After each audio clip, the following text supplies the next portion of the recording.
이화 대학교의 작년부 성경공부 2022년 봄 말씀을 따라 걷습니다. 이런 전체 주제 하에 또 6월의 셋째 주일 시간을 진행하겠습니다. 오늘 특별히 사람다운 사람이라고 하는 제목을 가지고 출애굽기 22장, 갈라디아서 3장, 그리고 마태복음 5장, 특히 마태복음 5장 본문을 가지고 함께 생각해 보고 싶습니다. 마태복음 5장 39절에서 42절까지 이 말씀입니다. 누구든지 내 오른편 뺨을 치거든 왼편도 돌려대며 또 너를 고발하여 속옷을 가지고자 하는 자에게 겉옷까지도 가지게 하며 또 누구든지 너로 억지로 오리를 가게 하거든 그 사람과 심리를 동행하고. 이 말씀은 기독교의 박애 정신을 가장 잘 말해주는 구절로 사람들의 사랑을 받아왔습니다. 그리스도인은 내심 이것이 비현실적인 가르침이라고 생각할지라도 그래도 이 말씀을 따라서 이웃에게 선행을 베푸는 착한 사람이 되어야지 그렇게 노력을 하게 됩니다. 하지만 본문은 그보다 더 깊고 강력한 메시지를 가지고 있습니다. 이 내용은 4개의 복음서 가운데 마태복음과 누가복음에만 나옵니다. 그런데 오른쪽에 누가복음 6장에 나오는 이 이야기는 제가 방금 읽은 마태복음의 5장의 내용과 사뭇 다릅니다. 너의 이 뺨을 치는 자에게 저 뺨도 돌려대며 내 겉옷을 빼앗는 자에게 속옷도 거절하지 말라. 뭐가 다른가요? 네, 자세히 들어가 보겠습니다. 먼저 누가는 오른쪽이죠. 너의 이 뺨을 치는 사람에게는 저 뺨도 돌려대라고 했습니다. 어느 쪽 뺨이 어느 쪽 뺨인지 또 어느 쪽 뺨이 먼저인지 먼저 밝히지 않았습니다. 자, 이번에는 왼쪽 마태를 보시죠. 마태는 매우 정교하게 누가 내 오른쪽 뺨을 치거든 왼쪽 뺨마저 돌려대어라 라고 말합니다. 누가가 막연히 한쪽 뺨 다른 쪽 뺨이라고 말하는 것과 달리 마태는 오른쪽 뺨 왼쪽 뺨이라고 순서를 특정하고 있습니다. 이 순서의 차이가 매우 중요합니다. 혹시 옆에 다른 분이 계시다면 혹은 또 상상으로 서로 짜게 되어서 상대방의 오른쪽 뺨을 한번 쳐보겠습니다. 살살 친다고 생각해 보시죠. 내 앞에 사람이 있다고 생각하고 그 사람의 오른쪽 뺨을 친다고 생각해 보십시오. 그런데요, 왼손으로 치시면 안 됩니다. 오른손으로 상대방의 오른쪽 뺨을 치려고 해보십시오. 예수님 시대는 철저히 오른손 문화 시대입니다. 왠지 불편하시지 않으세요? 상대방의 오른쪽 뺨은 내 오른손의 반대편 왼쪽에 있기 때문에 손바닥으로 치려면 손목을 꺾어야 합니다. 왼손으로 상대방의 이렇게 오른쪽 뺨을 치는 것은 쉽지만 오른손으로 상대방의 오른쪽 뺨을 치려면 이렇게 돌려 하기가 어색하죠. 이렇게 손등으로 쳐야 됩니다. 그것이 가장 자연스럽습니다. 코바디스와 같은 옛날 기독교 영화를 보면 주인이 노예를 칠 때 오른손 손등으로 얼굴을 이렇게 후려치는 것을 볼 수 있습니다. 당시 문화에서 손등으로 상대의 따귀를 때리는 것은 인격을 무시하는 행위로 간주되죠. 그래서 동료와 같이 대등한 사람들 사이에서는 이것이 철저히 금지되었습니다. 오직 노예와 주인과 같이 종속적 관계에 있는 사람들에게만 손등으로 뺨을 올려치는 것이 허용되었습니다.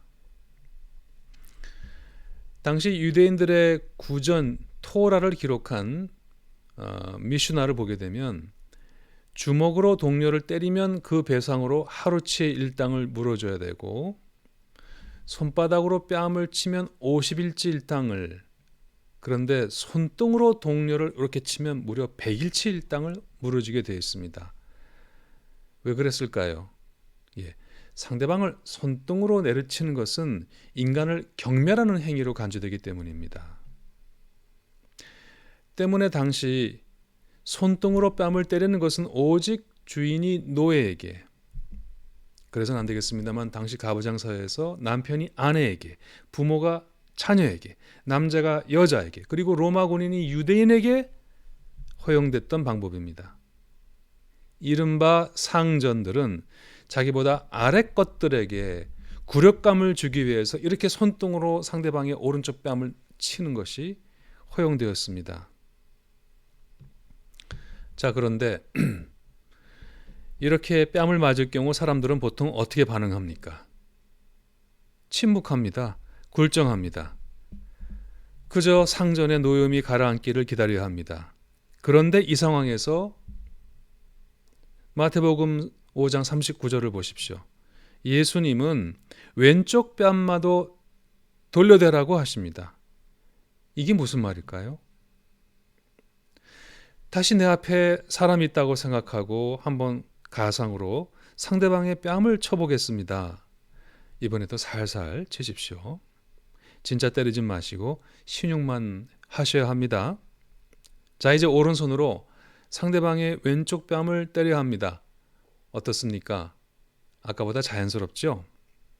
왜냐하면 상대방의 왼쪽 뺨은 내 오른쪽 손과 같은 곳에 있기 때문입니다. 자, 그렇다면 지금 어떤 일이 벌어졌습니까?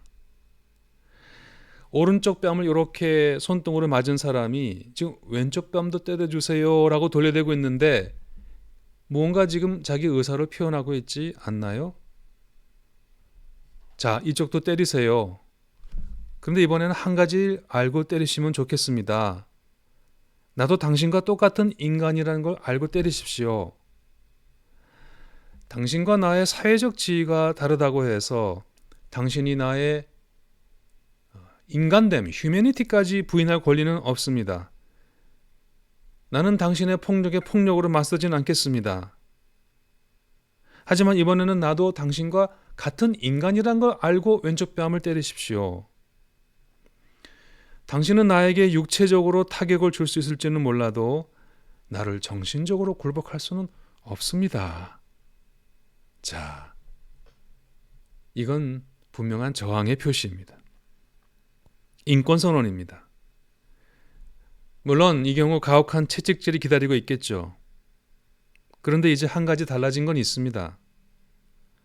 채찍에 맞는 사람은 더 이상 때리면 맞기만 하는 짐승이 아니라 채찍을 때리는 사람과 똑같은 인간이라고 하는 사실입니다. 두 번째로, 또 너의 속옷을 가지려는 사람에게는 겉옷까지 내어주라. 왼쪽에 있는 마태복음 5장 40절 이 구절을 살펴보겠습니다. 오른쪽 병행 구절을 보시죠. 누가복음에서는 뭐라고 말했습니까? 내 겉옷을 빼앗는 자에게는 속옷도 거절하지 말아라.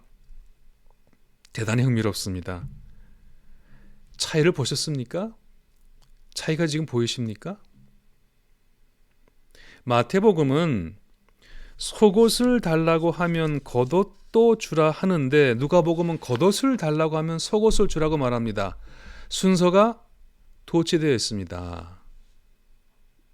그게 아무것도 아닐까요?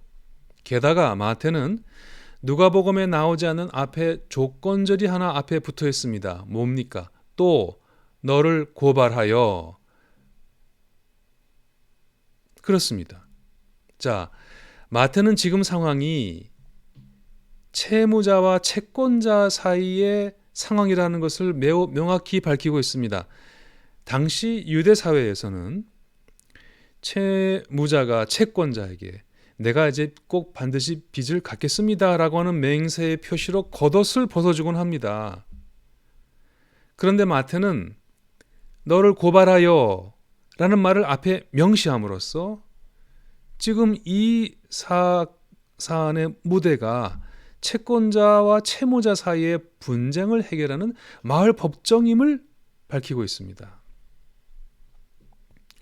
채무자가 더 이상 빚을 갚을 능력이 없게 되자 채권자는 그를 걸어 고소하여 마을 사람들 앞에 세워서 그의 옷을 차압하려고 합니다. 그 상황에서 마태가 말하는 순서가 아주 흥미롭습니다. 통상적으로 채권자는 채무자의 겉옷을 요구하는데 마태는 너의 속옷을 가지려는 사람에게는 겉옷까지 내어주라고 말합니다. 일부러 비틀었습니다. 누가 속옷을 달라고 할까?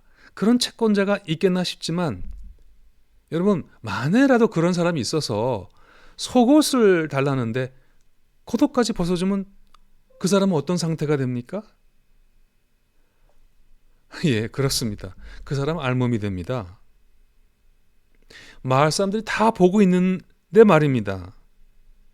세상에 이렇게 재미있는 구경거리가 또 있을까요?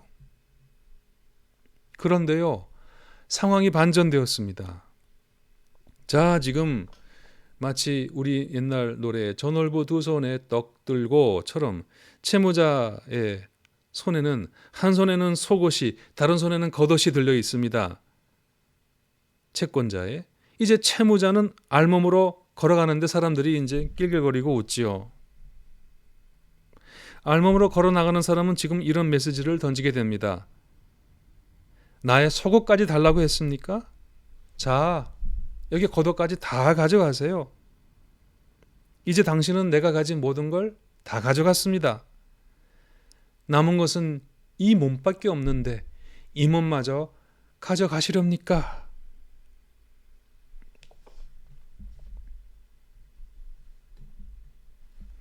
자, 지금 부끄러운 사람은 맨몸으로 걸어나가는 채무자가 아니라 그를 그렇게 만든 채권자입니다. 피도 눈물도 없는 그의 처사에 마을 사람들은 수군거리기 시작하지요. 셰익스피어의 베니스의 상인에 나오는 사채고리 대금업자 샤일록을 기억하시는지요? 저 장면 유명한 장면입니다. 그는 안토니오의 살 1파운드를 담보로 돈을 빌려주었다가 못 갚게 되자 자, 지금 그의 살을 베어가려고 하죠. 1파운드를 떼어가려고 합니다. 자, 근데 그때 지혜로운 재판관 포샤가 어떻게 판결했습니까? 당신 분명히 1파운드의 살을 가져간다고 했으니 살만 1파운드, 피는 흘리지 않게 떼어가라고 판결을 내립니다. 결국 저 손에 칼을 든 저 피도 눈물도 없는 저 베니스의 상인 샤일록은 큰 부끄러움만 당하고 맙니다. 물론 나체가 되는 것은 유대교에서 절대로 금기하는 사항입니다. 그들의 문화도 우리의 문화와 비슷하게 명예, 체면, honor 중시하는 문화이기 때문입니다. 그런데요, 이런 문화권에서는 발가벗은 사람보다 사람을 발가벗게 한 사람, 또 남의 발가벗은 것을 본 사람이 더 큰 수치심을 느끼는 그런 문화입니다. 에이, 설마 점잖으신 예수님께서 그렇게 하라고까지 하였겠느냐 의아해하실 수도 있습니다.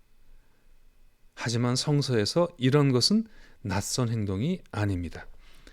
구약 성서 이사야 20장에는 인류 최초의 나체 시위 장면이 나옵니다. 제가 이사야 20장 1절 3절을 읽어봅니다. 아시리아의 왕 사르곤이 보낸 다르단 장군이 아스돗으로 와서 아스돗을 점령하였다. 그때 주님께서 이사야에게 말씀하시기를 허리에 두른 내 배의 옷을 벗고 발에서 신을 벗으라고 하셨다. 그래서 이사야는 말씀대로 옷을 벗고 맨발로 다녔다. 자, 때는 기원전 711년입니다. 인류 역사에서 최초의 제국을 이룬 아시리아의 사르곤 2세가 이스라엘에 쳐들어와서 호세아 왕을 포로로 잡아갔습니다. 아스돗이라고 하는 곳은 아시리아에서 이집트로 가는 요로였기 때문에 아시리아는 이집트를 경계하려는 목적으로 이곳을 점령했습니다. 그러자 보신 대로 주님께서 이사야에게 저 허리에 두른 저 베옷 저거 벗고 발에서 신발을 벗으라 하십니다. 그래서 이사야는 주님 말씀하신 대로 옷 벗고 맨발로 다녔습니다. 이후 성경을 보시면 이사야 선지자는 무려 이후 3년 동안이나 온 이스라엘을 벗은 몸과 맨발로 다니면서 아무리 하나님의 말씀을 전해도 그걸 듣고도 깨닫지 못하는 이스라엘을 향해서 하나님의 진노가 임박했음을 저렇게 나체로 시위했습니다. 옷이 없어서가 아니고 신발이 없어서가 아니었습니다. 그런데도 옷도 벗고 신발도 벗은 흉한 모습으로 거리를 쓸고 다녔습니다. 이것은 전형적인 예언자의 상징적 행위입니다. 이사야는 이스라엘이 여호와께 돌아오지 않으면 끝내 이런 처참한 모습의 포로가 되어 강대국으로 끌려갈 수밖에 없다는 메시지를 온 몸으로 설교했던 것입니다. 그랬습니다. 그의 이 기행은 강력한 일종의 시청각 설교였습니다.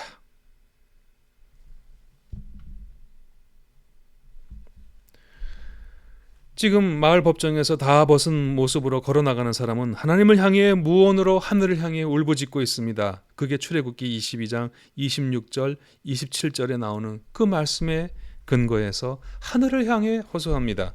하나님 말씀입니다. 너희가 정녕 너희 이웃에게서 겉옷을 담보로 잡거든 해가 지기 전에 그에게 돌려주어야 한다. 그가 덮을 것이라고는 오직 그것뿐이다. 몸을 가릴 것이라고는 그것밖에 없는데 그가 무엇을 덮고 자겠느냐? 그가 나에게 부르짖으면 자애로운 나는 들어주지 않을 수 없다. 세 번역입니다.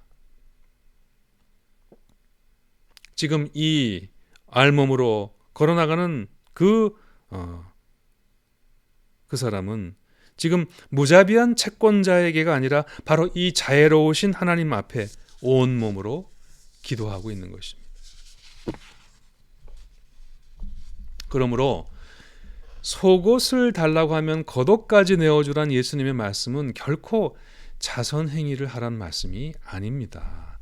착한 사람이 되어 살라는 도덕 설교가 아닙니다. 예수님 당시의 유대 사회는 로마의 식민지가 돼서 경제가 몰락했습니다. 우리나라 1997년의 외환위기 이후를 한번 생각해 보시죠. 오늘날에도 이 땅에 수많은 사람들이 빚을 갚지 못해서 살인적인 추심에 시달리고 신체 포기 각서를 쓰고 도망다니고 있습니다.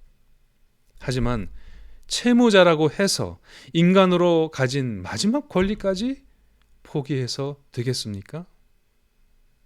예수님은 주기도문에서 우리가 우리에게 죄 지은 자를 사하여 준 것 같이 우리 죄를 사하여 주옵소서라고 기도하라 하셨는데 이 말의 원문은 우리가 우리에게 빚진 자를 탕감하여 준 것과 같이 우리의 빚을 탕감하여 주옵소서라고 기도하라 그 말입니다.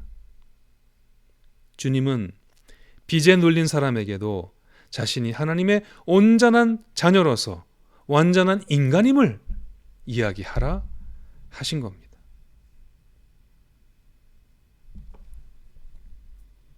마지막으로 저 마태복음 5장 41절이죠. 또 누가 너더러 억지로 오리를 가자고 하거든 십리를 가져오라 입니다. 이 구절을 살펴보겠습니다. 오른쪽 보시죠. 비어 있죠. 예, 누가복음에는 아예 이 구절이 없습니다. 그러니까 이 유명한 구절 오리 십리 성서 전체에서 마태복음에만 나옵니다. 사람들은 또 이 말씀도 그저 남한테 선행을 베푸는 착한 사람이 되어 살아라 라는 예수님의 권고 정도로 이해합니다. 하지만 마태는 이렇게 말합니다. 누가 너더러 억지로 오리를 가자고 하거든. 여기에 비밀이 숨어 있습니다. 당시에 누가 억지로 오리를 가자고 할 수 있는 사람은 로마 병사들 뿐입니다. 이 구절은 예수님 당시 유대인들에게 시도 때도 없이 부과되던 강제 부역이라고 하는 상황과 관련해서 이해되어야 합니다. 부역이 무엇입니까? 부역이란 국가가 특정한 목적을 위해서 국민들에게 의무적으로 지우는 노역을 가리킵니다. 제 할아버지가 어릴 적에 하신 말씀이 지금도 기억납니다. 일제시대 때 가장 무서운 것 것이 일제의 부역이었다는 말씀은, 강제로 부과하는 강제 노동. 예수님 시대에 당시 정복 전쟁을 위해서 수없이 이동해야 했던 로마 군인들은, 한번 저 사진을 보십시오. 무거운 무기를 빼고도 평균 30kg에서 40kg의 짐을 직접 졌습니다. 그리고 이외 나머지 엄청난 짐들은 자 어떻게 모두 날랐을까요? 저 사람들이 다 저렇게 저 모습으로 몇십 리를 걸어가 전쟁했을까요? 아닙니다. 모두 민간인들을 강제로 차출해서 날랐습니다. 그 강제 부역이 얼마나 무겁고 고통스러웠던지 당시 로마 군대가 지나가는 마을의 주민들은 몽땅 산속으로 도망쳤다는 기록이 도처에서 나옵니다. 그런데요, 이 로마 병사들의 횡포가 극에 달해서 민심이 흉흉해지고 원성이 높아지자 로마 군대에 할 수 없이 일정한 규율을 만들어서 지나친 부역을 부과하는 군인들을 처벌하는 조항이 생겨납니다. 처벌의 종류에는 맨발로 공공장소에 하루 종일 서 있게 하는 것부터 채찍질까지 다양했습니다. 중요한 것은 이제 로마의 병사들은 내가 지나친 부역을 민간인에게 요구했을 때 자신이 고발당해서 처벌을 당할 수도 있다는 심리적 부담을 실제로 가지게 되었다는 사실입니다. 바로 이런 상황에서 예수님께서 말씀하십니다. 누가 너더러 억지로 오리를 가자고 하거든 십리를 가져오라. 자, 이렇게 말하면 이제 어떤 일이 벌어지겠습니까? 그 군인이 그래 내가 오리만 가자고 했는데 십리 가준다고? 어이구 너 착하다. 요즘 사람 부르먹기 힘든데 너는 참 착한 놈이다. 그랬을까요? 아닐 것 같습니다. 아니 이자가 왜 이러지? 뭘 잘못 먹었나? 가만히 보니까 어디서 이 처벌 규정을 주워들은 모양인데 잘못했다가 내가 이놈 때문에 봉변당하지 않을까? 라고 걱정되지 않겠습니까? 자, 그러면 이제 무엇이 달라집니까? 이제까지 로마 병사들은 유대인들을 짐승처럼 부려먹으면서 우월감까지 만끽할 수 있었습니다. 하지만 이제 더 이상은 아닙니다. 한번 이런 장면을 상상해 보시죠. 한 유대인이 아유 겨우 오리라니요 섭섭합니다. 십리는 가야지요 하고 제 손으로 덥석 로마 군인의 짐을 어깨에 짊어지고 성큼성큼 걸어가는데 그 뒤로 로마 군인이 당황해서 졸졸 따르면서 야 제발 내 짐 돌려다오라고 통상하장하는 장면을 말입니다. 무엇이 달라졌습니까? 이제 전쟁 중에서 죽음보다 싫다는 부역, 그 강제 부역을 말 한마디 못하고 받아들이기만 하던 사람들이 이제는 상황의 주도권을 거꾸로 주게 된 것은 아닙니까? 또 다른 반전입니다. 누가 너더러 억지로 오리를 가자고 하거든 십리를 가져오라는 예수님의 말씀은 그저 이웃에게 선행을 베풀라는 도덕적 교훈의 말씀이 아닙니다. 인간 이하로 취급하는 사람들의 포갑과 계략에 침묵으로 굴종하지 말라는 말씀입니다. 실제로 예수님께서는 이렇게 말씀하셨습니다. 보라, 내가 너희를 보냄이 양을 이리 가운데 보냄과 같도다. 그러므로 너희는 뱀같이 지혜롭고 비둘기같이 순결하라. 마태복음 10장 16절입니다.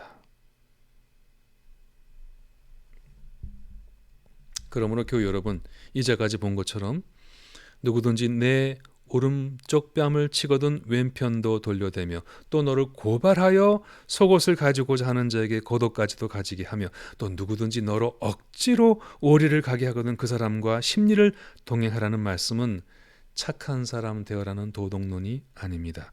고상한 인격과 가치를 추구하라는 윤리적 충고가 아닙니다. 공자께서는 늘 자기 자신의 마음을 반성적으로 살피고 본성을 기르며 남들이 보지 않는 곳에서도 스스로 신중히 하라라고 가르치셨죠. 하지만 그렇게 자기를 수양한 고매한 인격의 소유자가 되는 게 목표라면 우리는 예수님보다 공자님을 따르는 게 훨씬 더 나을 것입니다. 물론 예수님의 말씀은 폭력에 폭력으로 저항하라는 말씀은 더더욱 아닙니다. 누가 너를 때리고 법정에 세우고 강제 노역을 지우더라도 결코 너의 인간으로서 존엄성까지 포기하지 말아라라는 말씀입니다. 누가 너의 인간됨을 부인하고 능력하고 또 말살하려 들더라도 그것을 겁내거나 침묵하거나 굴종하지 말고 그들 앞에서 너가 그들과 똑같은 인간임을, 하나님의 형상대로 지음받은 고귀한 인간임을 당당하게 선언하라는 말씀입니다.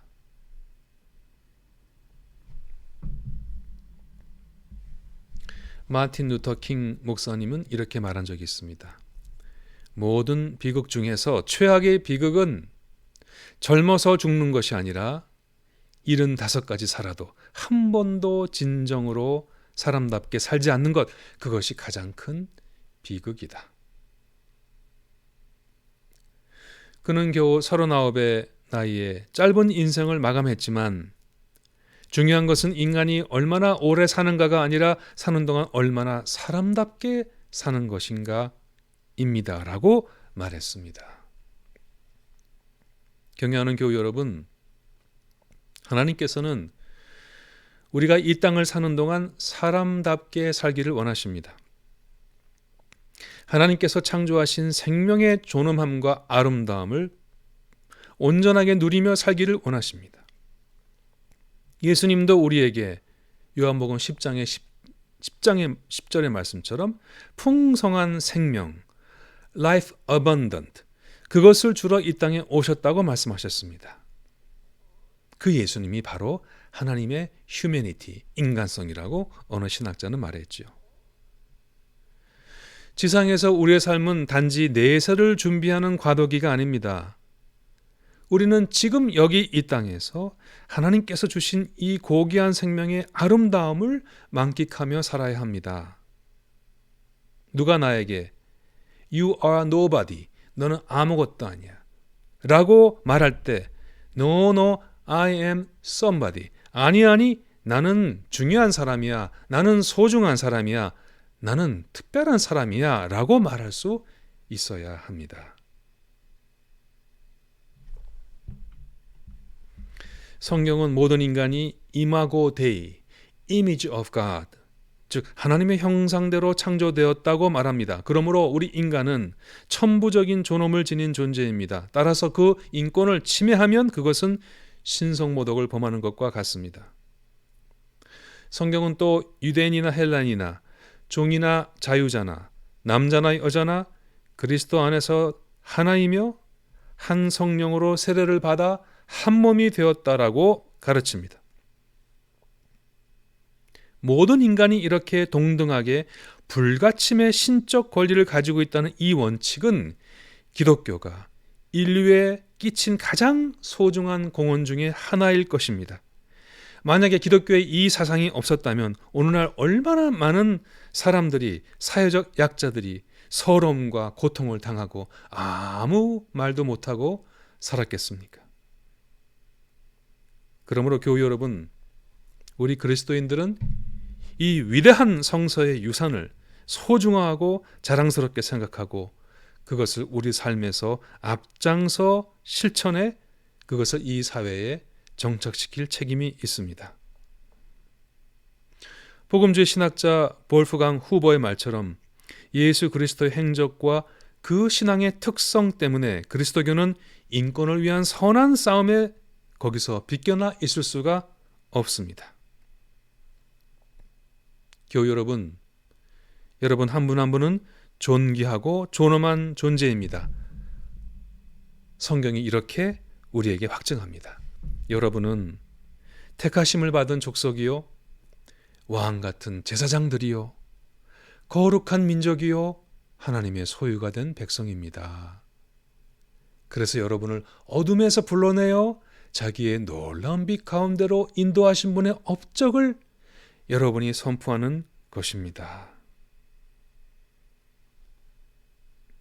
오늘도, 이번 한 주도, 앞으로도 우리를 이렇게 존귀하게 지으신 분 안에서 사람답게, 인간답게, 존엄하게 살아가시기를 바랍니다. 감사합니다.